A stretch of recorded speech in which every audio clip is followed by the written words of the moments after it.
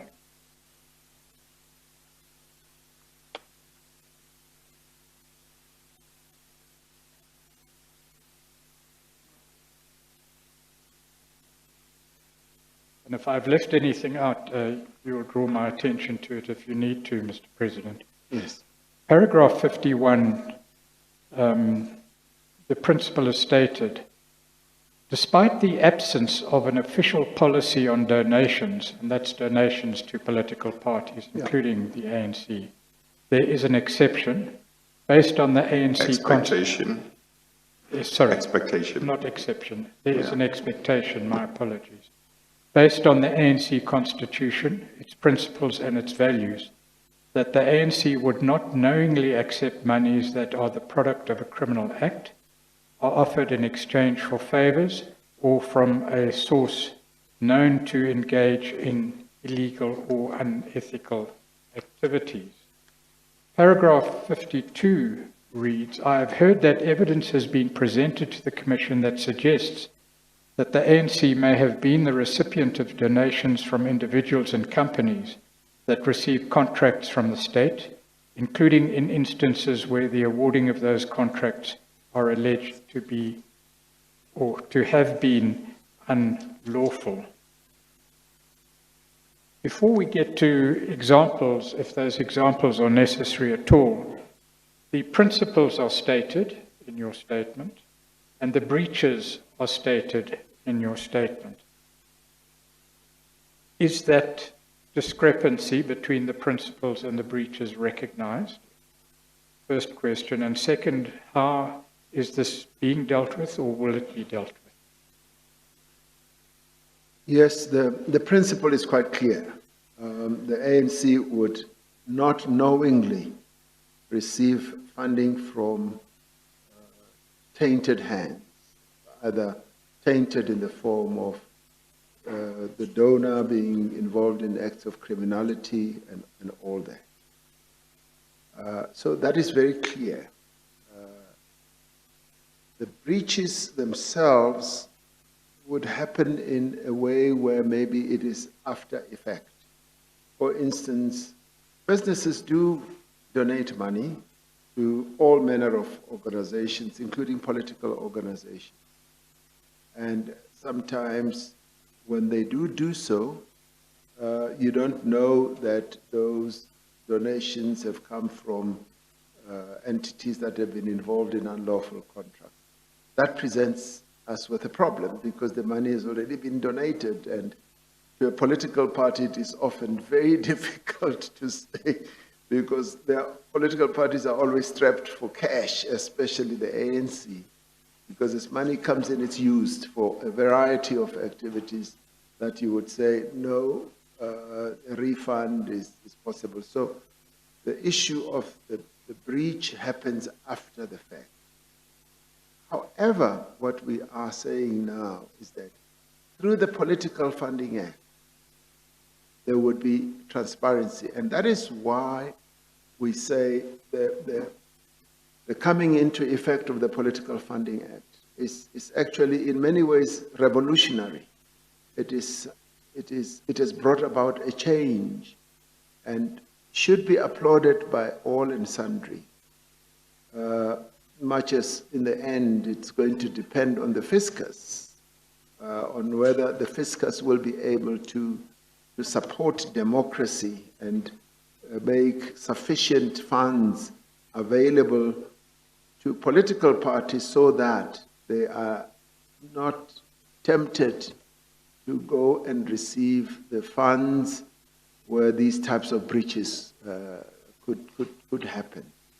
So I would say, looking forward, Chairperson, we've got a saving sort of dispensation that is going to enable us to open a new chapter in regard to advancing our democracy and political funding funding for political parties, it's something that is new and which we should welcome and applaud, because it rids us of all these processes where political parties receive funds from tainted entities. We can deal with the example of SASA, at least in general terms.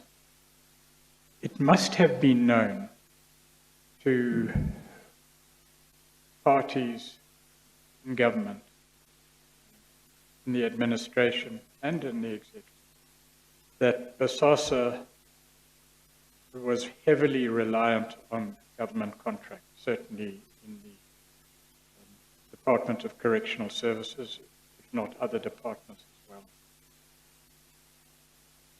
It must also have been known that the ANC itself benefited, at least in that elections war room and in certain well-publicized events that took place, the former president's birthday party, for example. And there were others. It may have been, as you say, that evidence about bribes. Those events took place in dark corners. But how could it happen then that the party continued to receive benefits from a company that relied heavily on government contracts without a thorough investigation of what was happening there? Chairperson, it did happen. It is one of the anomalous events that did happen. And what is prominent in my mind is to say, what do we do to prevent it from happening? But having said that, let me say, and let me put on the one hand that the Political Funding Act is going to be our savior. On the other hand, we should also say that if, for instance, a company donates money to a political party, and it so happens as well that in some way or fashion it does business with government, but that funding is not being given to the political party in return for getting contracts and all that. I would say when it happens openly and transparently, then there should not be any problem. Because if you're going to give money and you know that it is going to be transparent, even if you have won a contract, the transparency itself will be such that it prevents you, and it will alert the public that you should not be seeking favors. So I put that in a different category. So the transparency, the openness for me is the biggest savior. And also the limitation to the amount that should be given, because the limitation of the amount that should be given is going to stop any entity being able to have an overarching control over a political party. But in this case, it did happen. And there's no way of running away from it or even hiding it, because it did happen. That company, BASASA, had contract with government, and it funded an ANC election room and all that. I would say, having happened, unless there's something criminal about it, which should be pursued following the investigation by the Commission, we should now say, how do we make sure that we move to a new situation where we do not have a capture of that time. And that's what I would say. Of course, Mr. President, when it comes to a company such as Bosasa, a question that arises when one has regard to the number of years that it was enjoying contracts with government departments. Number one. Number two, having regard to the fact that allegations of its involvement in irregular and corrupt contracts in government departments were all over the media over a long period of time. The question arises whether the ANC, which ought to have been aware of whatever was in the media, and like everybody, whether it turned a blind eye because it was receiving donations from SASSA. That kind of question arises. Certainly, Chairperson, it does arise. And in part, it is one of those issues that you want me to address. Yes. Which yes. I have said that I would address at the end. No, that's Because fine. you're absolutely right. The ANC should have been aware that there are all these problems in relation to this company obtaining contracts unlawfully, unfairly, and all that. It should have been aware. So it is one of those issues that I will address myself. Yes. Well, for what it's worth, I just mentioned in passing that when I was hearing evidence relating to parliamentary oversight a few weeks ago, well, maybe not a few weeks ago, but at some stage, I had evidence which was to the effect that when the chairperson of the relevant, I think, Correctional Services Portfolio Committee was doing his legacy report, that's what I understand are called, which portfolio committees prepare when their term ends to enable the next committee to see what they were busy with. Despite the fact that when that committee, his committee, started in 2009, they were given the SIU report in relation to correctional services in Bosasa, and they looked at the report, and the whole committee, almost the whole committee, felt that it was shocking what the report had about allegations of corruption. When the legacy report was prepared by the chairperson, he didn't mention anything for the next committee to take this issue further. Mr. Freund is here, who was leading evidence. He is familiar with that. So there was that. I mean, the whole committee itself says, but this is shocking. But during the term, not much seems to be done by the committee about this. And then when the legacy report is supposed to be prepared so that the next committee can see what issues should be taken further, this very important issue is not mentioned in the legacy report. So, but you will be able to deal with what you are able to deal with next time. That's right. Thank you. Yes. Mr. Patronage. And the same principles would apply to the activities of the Guptas being known, at least in the media, and the receipt of donations by the ANC from the Guptas. There's evidence to that effect. It's in the bundle 2, which you have, and perhaps in the morning you could deal with the CR17 issue as well, in fairness to all concerned and yourself. Precisely. Then I would also need to deal tomorrow with the DERCO issue. I don't know if you're aware of that, perhaps. We should try and get to the affidavits of Nyameko Goso and Ambassador Francis Malloy, who've submitted affidavits to the Commission stating that shortly after their diplomatic appointments to very senior positions, Mr. Goso to Consul General in Toronto in 2013 and Ambassador Malloy to Sudan in 2015. They were sent debit forms by the ANC for monthly contributions to the party. So if we could deal with that as well tomorrow. There are other examples, the Free State asbestos scheme and the like, which is a particularly glaring example of how things could go wrong in procurement. But perhaps 2 minutes Yes. to 4, be unfair to ask for an answer in 2 minutes. Yes, no, that's fine. I think we'll stop now. So, Mr. President, just to